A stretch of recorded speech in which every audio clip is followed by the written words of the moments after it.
In early 2018, Apple partially finished construction on their new massive office building, called Apple Campus 2, also known as Apple Park and the Spaceship.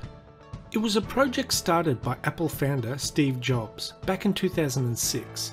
Jobs presented his plan for Apple Park to Cupertino City Council in 2011, months before he passed away. As Hewlett-Packard has been shrinking lately, they decided to sell that property and we bought it. And we've come up with a design that puts 12,000 people in one building. Cupertino approved it in October 2013 and construction started in late 2013. The land cost an estimated $160 million in 2011. The original planned budget for Apple Campus was about $3 billion. However, in 2013, the total cost was estimated to be closer to $5 billion. Now I know $5 billion for a building sounds like a fortune. Then again, Apple can afford it. A final spend of $5 billion is a huge outlay, but would still represent less than 2% of Apple's cash reserves, which was estimated at $285 billion in early 2018.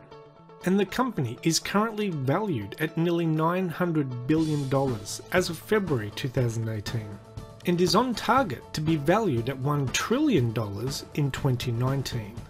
Oh, and in case you're wondering, no other company in the world has as much money as Apple does. Apple Park is home to several buildings, most prominently a 2.8 million square foot ring, unofficially known as the Spaceship, which boasts circular walls 4 stories high, constructed from the largest panes of curved glass in the world, and one of the largest roof-mounted solar farms in the world. Here are some of the key features of the campus. The circular 4-story building will have 2.8 million square feet of office space, with enough room for 12,000 employees. The campus is one of the most energy efficient buildings in the world and is powered by 100% renewable energy from 17 megawatts of rooftop solar panels. The campus sits on 175 acres of land, with separate on-site R&D facilities and 300 square feet of research space. The building is surrounded by 9,000 drought-resistant trees and will include olive, apricot, cherry, and yes, apple trees. There will be jogging and cycling trails, with more than 1,000 bikes kept on site at all times, which staff can use to make their way around. The building is clad entirely in the world's largest panels of curved glass, and has about 3,000 glass panels throughout the whole building. The Spaceship has 360 degrees curved glass fronted walls and central courtyard, overlooking a landscape park area on the inside ring. There is underground parking hidden from view, meaning 80% of the site can be covered in trees. The building stays eco-friendly with natural ventilation that works instead of air conditioning for 70% of the year, and has low energy LED lighting where natural light doesn't reach. There's an orchard, meadow and pond within the ring's interior grounds, and the parkland has 3.2 kilometers of walking and running paths for Apple staff. The building also features a 2-story yoga room, a 100,000 square foot fitness centre, an underground 1,000 seat auditorium, a 4,000 person cafe with 4-story glass doors, and Apple even created and patented a pizza box that lets air and moisture escape so crusts won't get soggy, for workers who want to take their cafe pizza back to their desks. The company's new 175-acre campus is 1 mile in circumference, with a diameter of 461 metres, and can house 12,000 employees. The main building was ready for employees to begin partial occupancy in January 2018. As the building was still not finished. The process of moving more than 12,000 people was estimated to take over 6 months. Since employees have been able to move in and start working in the building, a couple of big design issues have popped up, such as one of the features of the building was about 3,000 panels of floor-to-ceiling glass. All that glass may let in a lot of light and save on energy, but it appears Apple employees have been injuring themselves after walking into glass walls and doors. It has been reported that 3 Apple employees dialed 911 after walking into glass panels and injuring themselves. Another issue is, with so many employees working in one building, Apple opted to move away from individual offices to an open plan floor design. This open plan layout is used in much of the building, with most employees situated around large tables instead of separated into individual offices or cubicles. This layout is intended to promote collaboration, but it hasn't gone down well with everyone.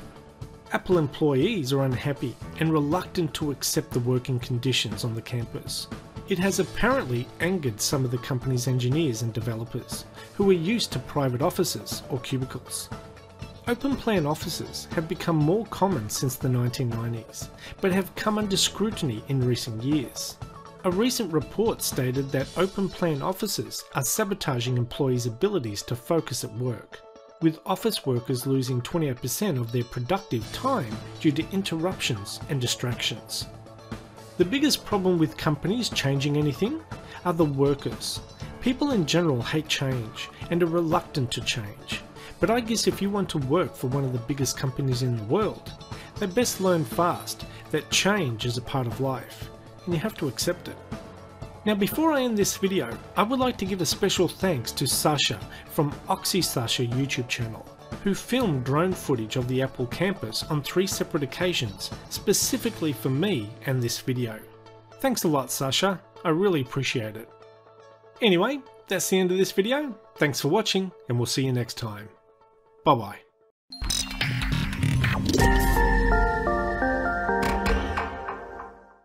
Hello once again and welcome to this week's Property News Update. Here are the stories we'll be covering with Nicola McDougall from Bricks and Mortar today in the show. Have you ever wondered what diesel tastes like? What a stupid question. I can't imagine why anyone would even want to find out. But anyway, we'll talk about that.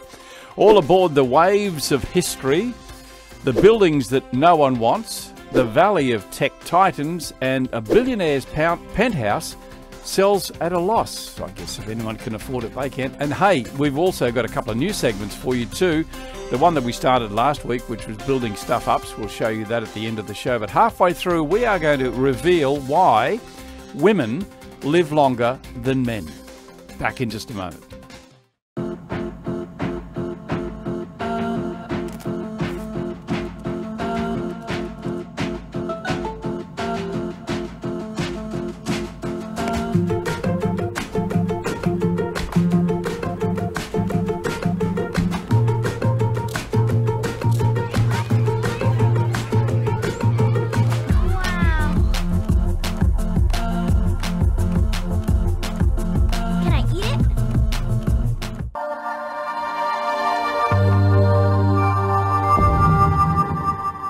And joining me is my co-host Nicola McDougall from Bricks and Mortar Media. Good day, Nicola.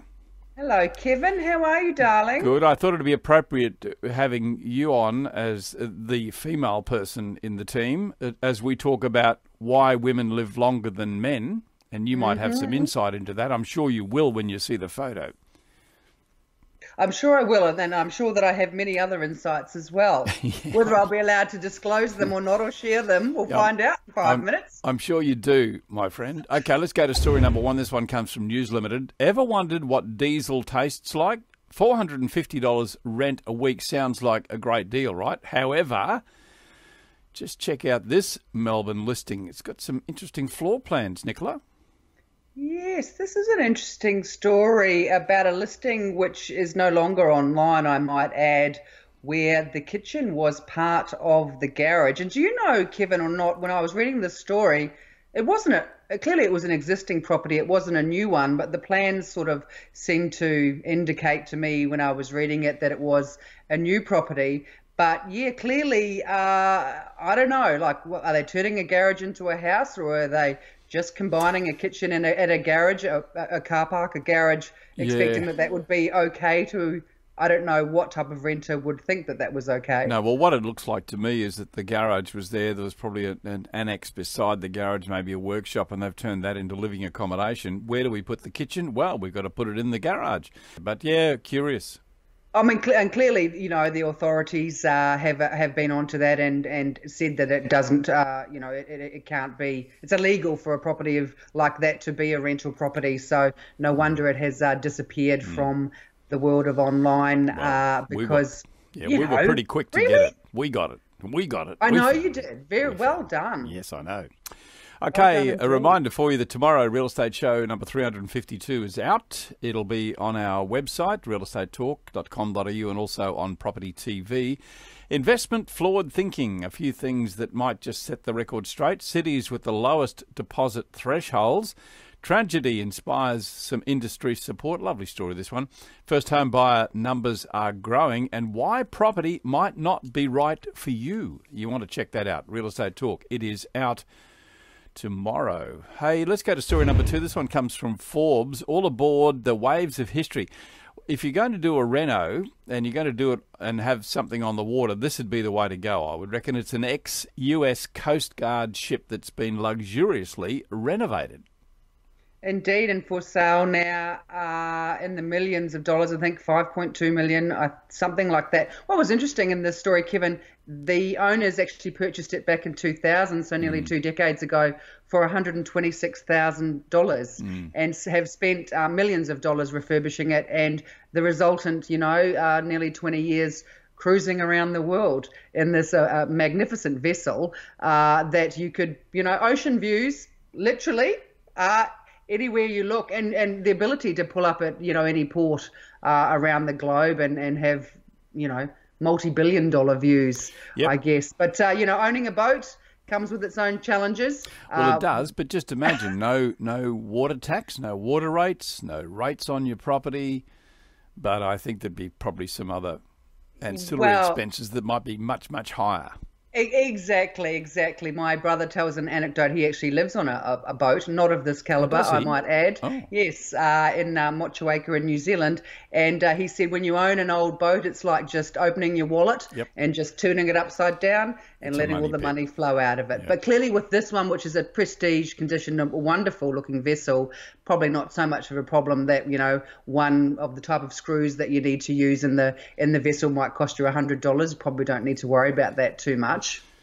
Yeah, don't know about that. Anyway, it's not. I mean, I love the thought of being on the water, but the novelty for me would wear off very quickly. I like one of those. What do they call them? A houseboat. I'd like to try a houseboat sometime. You've done the houseboat thing, haven't you? No, I haven't. I like to be in the water and on top of it to a degree, but I'm not a big cruise type of person at all. Too confined spaces for me. But this one, it's obviously a large vessel, so plenty of room there. I think it's got 6 staterooms. I don't know that I'd like to live on a boat, but I could certainly have a nice holiday on a houseboat. I think that'd be quite nice. Indeed. We'll go cruising around the Whitsundays, perhaps. Yeah, we're going to show you a few photos with this next one as well, because we're going to look at the buildings that no one wants. Now, these are certain buildings, and I'll just actually bring the website up so we can have a look at some of the photos. But these are some of the buildings around Australia that no one really wants. And the first one is a pub that... have you been to the Broadway Hotel at Wollongabba? I have been there many times because when I was working at the REIQ many years ago, it was quite close to the old REIQ building there, remember? Yes. And so we actually used to go there and have burgers on Friday afternoons. So I have actually been there a number of times, and then it was gutted by fire, I think 2010, 2011. Yeah. Quite an interesting, obviously an interesting building, but there has been some issues with developments and various things, and I have a feeling, didn't it catch on fire again relatively recently? I believe it was, and I believe it, I'm not sure, but I think it was malicious as well, so yeah. Anyway, allegedly. Lots of squatters in there. Hey, the next one is in Mulgoa. I don't know where Mulgoa is, but it's, and I don't even know where this zoo is, but it looks like it's pretty derelict to me. Notre Dame Zoo, quite fascinating that even existed. And reading through it, it was home to a number of exotic animals back in the days when animals in cages was okay. What was interesting was when I presume it went bankrupt and closed down, one has to wonder what happened to the animals. I presume that they were given to some of the bigger name zoos like Taronga or something and not just let loose in the wild. But I never knew that zoo ever existed, and Neither perhaps did that's I. one of the reasons why it didn't make the distance. Yeah, well, it was sold in 2012 to some foreign investors, but no development has ever taken place there since. So it's just sitting derelict. Hey, this next one really fascinated me. We might just leave it at this one too. But this textile factory, no one knows where it is. It's some sort of a secret. But if you look at this photograph, it tells you in the text too that in the warehouses, even some textiles still in these machines. Exactly, and it certainly sounds like that it shut up shop literally on the day that it closed its doors and everyone walked away from that building wherever it might be. Yeah. Love those beautiful old industrial machines, though. You must, Yes. perhaps that's one of the reasons why the location is secret, because that Could sort be. of thing would be very valuable. And even to restore them and to retain them as they are, just a wonderful piece of history. Oh, well, that's a bit of romance. I don't know that I'd go along with that. I like that sort of But look stuff. at the building. Back in the day. Someone obviously owns the building. Why can't they, even if they got the machines out of there, it's got to be... Anyway, it was found by an urban exploration group back in 2012. So it's obviously been sitting derelict for quite some time. Amazing story, this one. Exactly. I know, Kevin, that you wanted to move on, but can we just briefly mention the Atlantis Marine Park? Oh, yeah, okay. In Western Oh, Australia. yes. Oh, my God, that is hilarious. In Western And- Australia, yeah. Yeah, exactly. And the fact that they set it up trying to compete with, obviously, the Gold Coast theme parks clearly didn't work. But when you read the story, when you find out that it was actually Alan Bond behind it, Yeah. it all kind of makes a wee bit of sense. Yeah, well, bit of a shame, isn't it? Anyway, Indeed. no takers for that one either. So there you go. Hey, look, there's tons supposedly. more. Use the link. That'll take you to the story itself, and you can see more photos of buildings that no one really wants to own. Don't know why, but anyway, they could make wonderful renovations. Hey, before we go to the break, just want to share this with you. Why do women live longer than men? Well, this probably answers the question for you. I mean, how crazy is this? Let's bring that image up. Look at this guy. Do you think that's set up? I think so. I mean, Yeah, no one would do that, would they? I hope so, because otherwise the word dumbass does come to mind. Yeah. I'm not sure if I'm allowed to say that on the show. Well, you but, did, so anyway. Yeah. Well, indeed. Why? I even wonder if it's doctored, really, because I mean, you know. Well, I had a close look at that photo, and I don't reckon that blade is actually in the boards. I reckon he's just sort of said, hey, take a photo of this. This would be great, crazy. But, hey, I've done some stupid things on building sites and so on, so, can't say too much about that. But we've got some classics to share with you. We've dug them out of the archives, and I've got to tell you that some of them are not set up at all. We know that for a fact. So we'll share those with you in the coming weeks. In defence of all the wonderful tradies out there, and including my future husband, I would say that is the exception rather than the rule. Yeah, it is indeed, and we struggle to get 15 or 20 of them. Thank So you. out of the world, that's not too bad. All you tradies, Indeed. well done. Indeed. We're going to come back and talk about the Valley of the Tech Titans in just a moment. Don't also forget that a little bit later in the show we will be sharing with you another building stuff up. This is an absolute classic. I don't know how anyone would ever have done this, but we'll share that with you, and we'll be back in just one moment.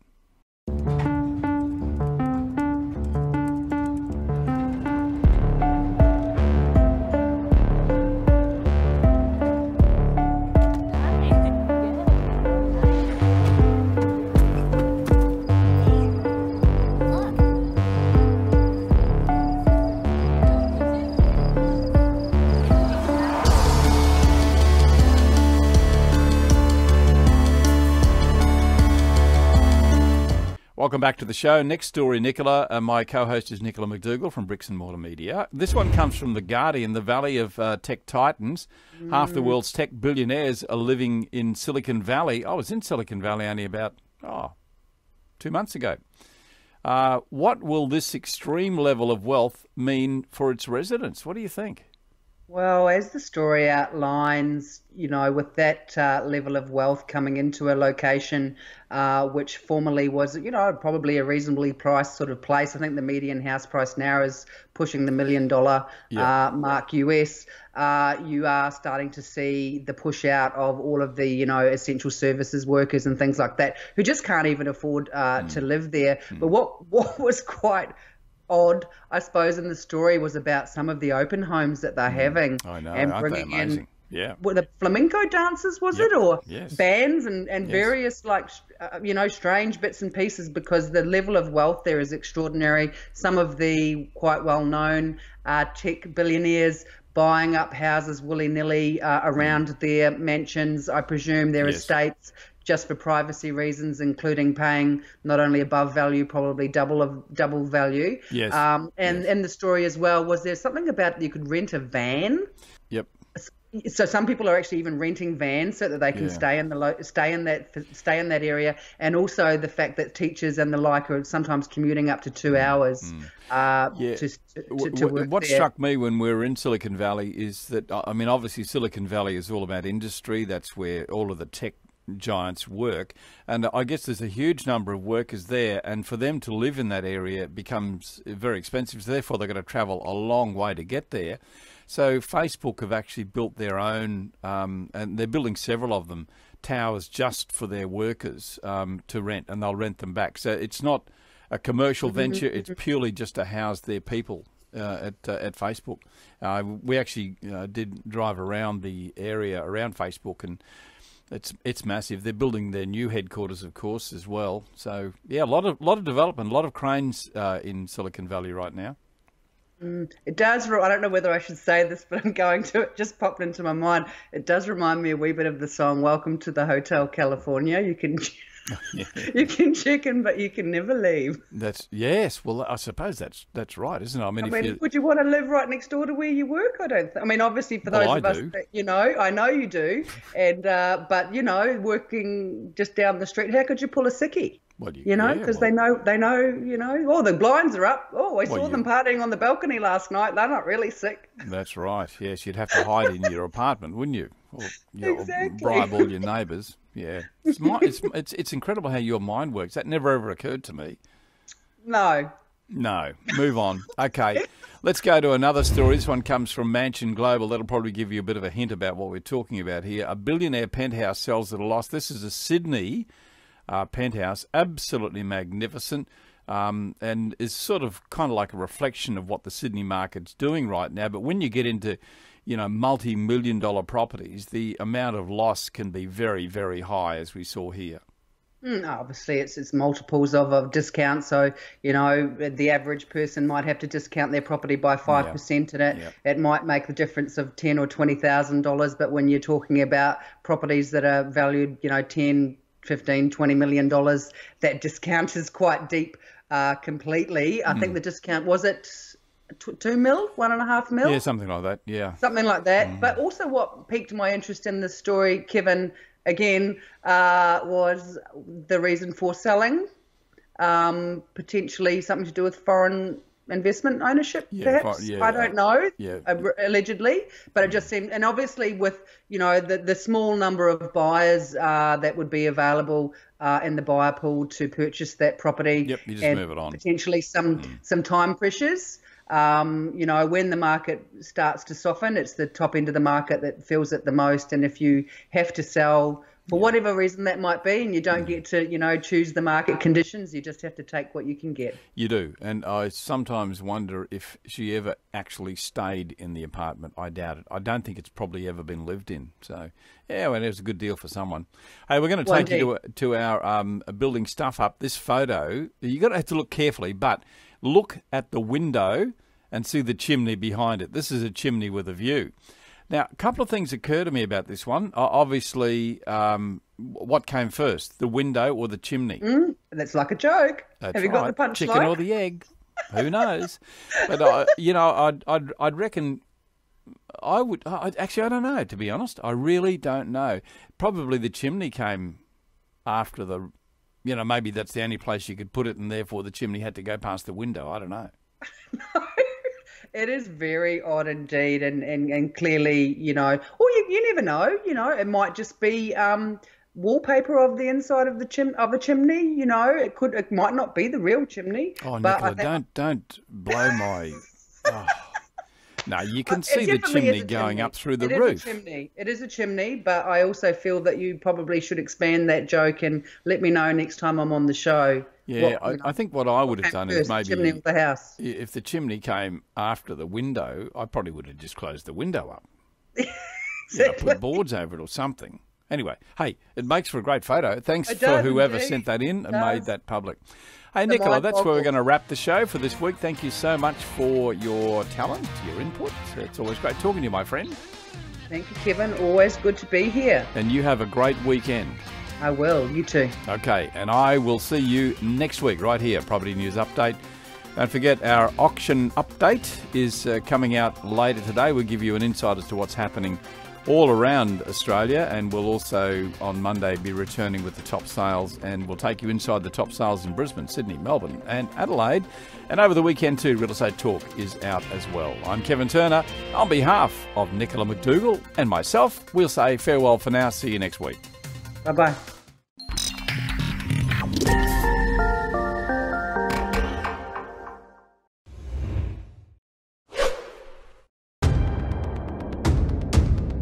Billed as the fastest way to cross the surface of the Earth, Hyperloop represents the greatest leap in transport infrastructure for generations.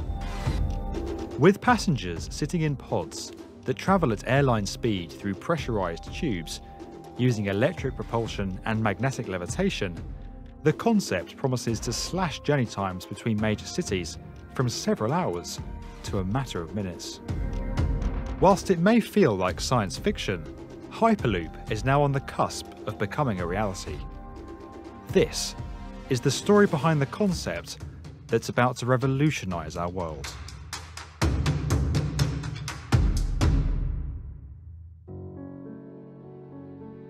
Hyperloop was first conceived in 2012 by Tesla and SpaceX founder Elon Musk. In a white paper released the following year, Musk set out his vision for a futuristic, super high-speed transportation system that would see passenger pods move through a partial vacuum in steel tubes, addressing the two key factors that slow down conventional vehicles: friction and air resistance.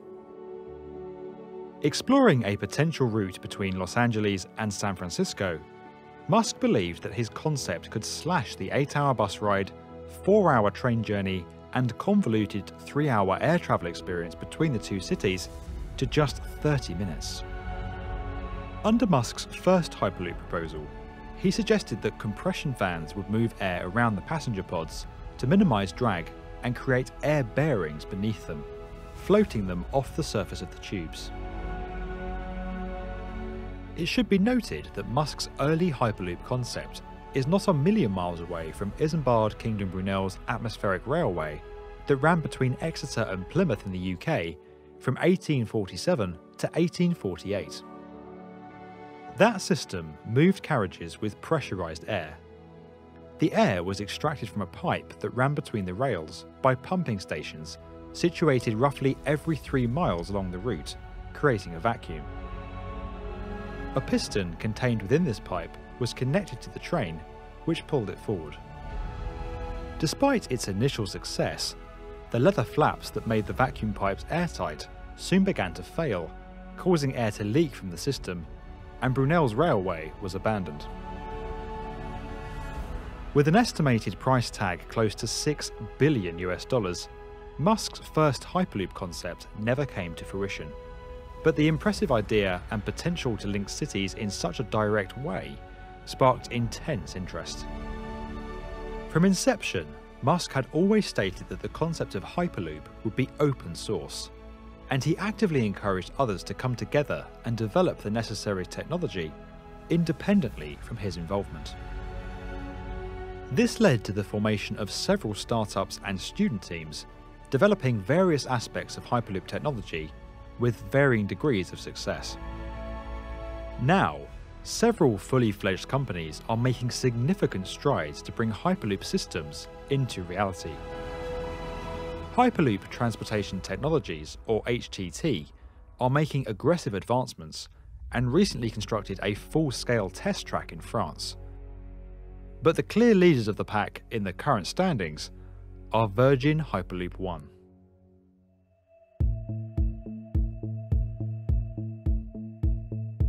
Virgin Hyperloop One are on track to achieve their bold ambition of bringing a Hyperloop system into operation by 2021.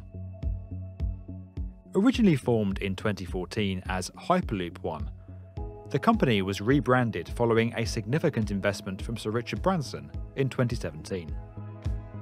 Deviating slightly from Musk's original plan, Virgin Hyperloop One's technology combines two basic principles. The first is magnetic levitation, or maglev, a technology already used in monorails to lift the passenger pods and move them along their rails.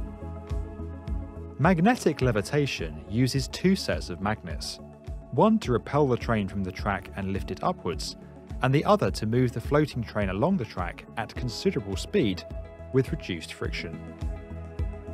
The second principle is the use of a low-pressure, vacuum-sealed environment for the passenger pods to travel through. By removing most of the air from the tubes and having no contact with the ground, the pods face little to no resistance as they move. Air pressures inside the tube are equivalent to flying 200,000 feet above sea level. Such an environment enables the pods to reach speeds of over 760 miles per hour using very little energy. By virtue of being in a tube, the system is protected from the weather and can operate in almost any climatic conditions.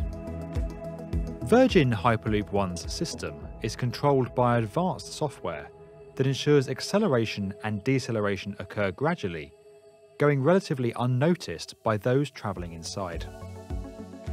Having built a 500-metre track in the Nevada desert, Virgin Hyperloop One have carried out several tests, focusing on individual aspects of the system, and a complete full-scale systems test in May 2017.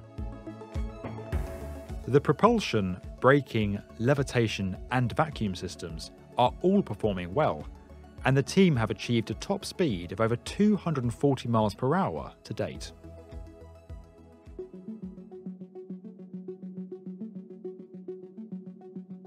To inform their plans for developing a fully operational network that is affordable for all, Virgin Hyperloop One launched a global challenge to find the routes best placed to benefit from Hyperloop technology.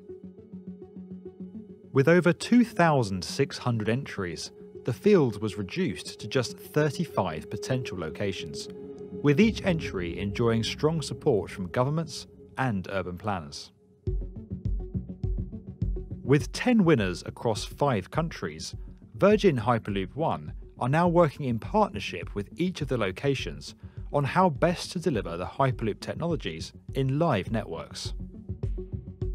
In February 2018, the firm unveiled their first prototype passenger pods for the Dubai to Abu Dhabi route, a network that would drastically slash the car travel time between the two cities from 2 hours to just 12 minutes.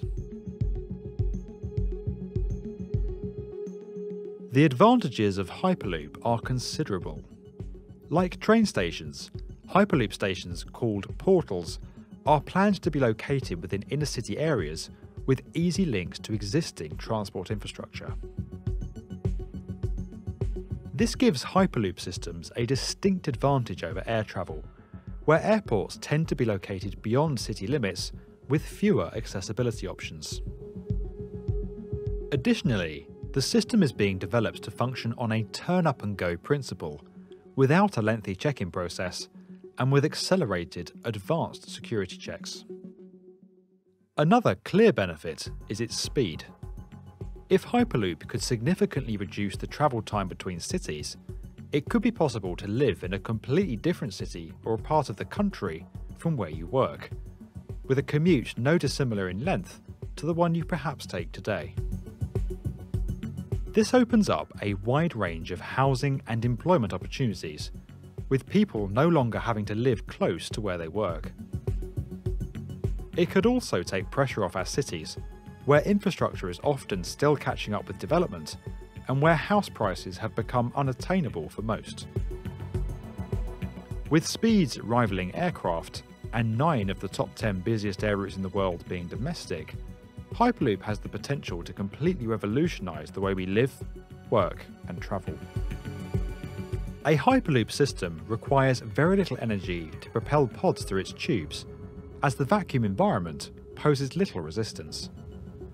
As such, the systems could be powered by renewable technologies such as solar and wind, offering a considerably cleaner alternative to air travel.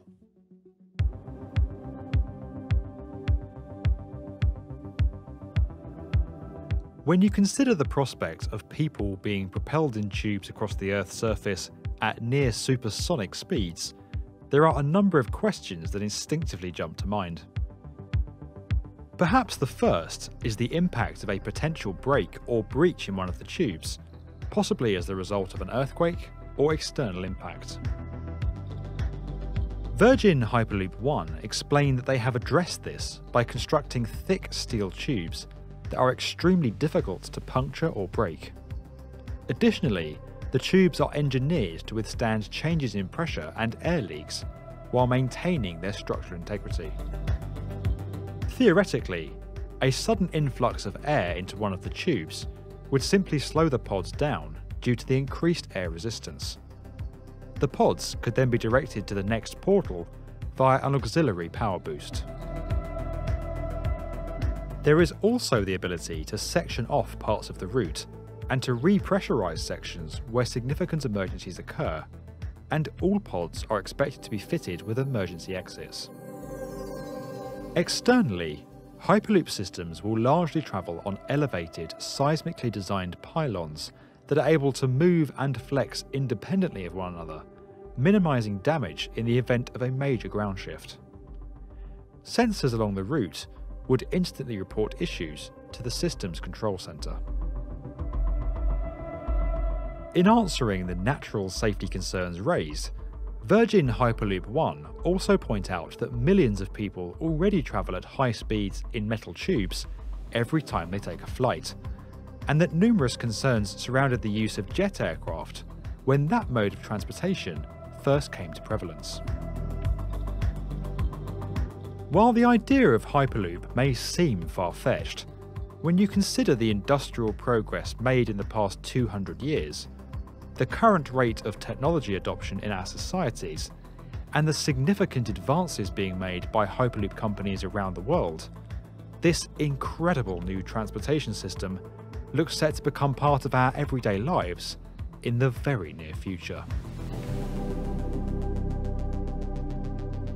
If you enjoyed this video and would like to get more from the definitive video channel for construction, subscribe to the B1M.